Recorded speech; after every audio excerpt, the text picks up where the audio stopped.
कॅनलचे जे वळण आहे तेवढ्या पुरते पॅचेस सगळं नाही, थोडे ज्याच्यामुळे तुमच्या इथलं पाणी पर्क्युलेट करण्याचं प्रमाण कमी होणार नाही।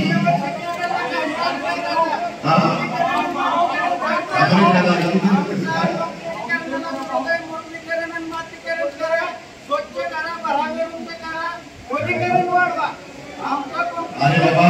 हेच करायचं आहे, फक्त काही ठिकाणी वळण आहे जिथं पाणी किंवा पुढे फुटण्याची शक्यता आहे।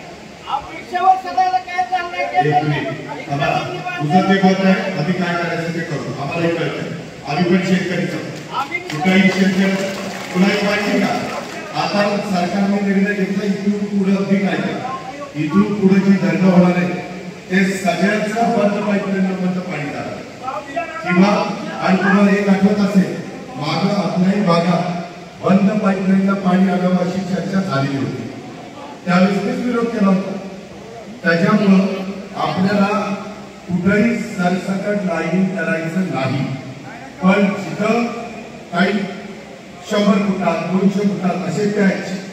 त्या ठिकाणी आपल्याला पाणी प्रचंड पर्क्युलेट होतं, ओढ्या नाल्याला करून त्या नदीला जातं आणि सगळं पाण्याचा अपव्यय होतो, तो होऊ नये त्या पद्धतीनं आपण करूया। मी कुठेही तुम्ही मला अनेक वर्ष प्रतिनिधित्व दिलं, मी कदापि तुमचं नुकसान होऊन देणार नाही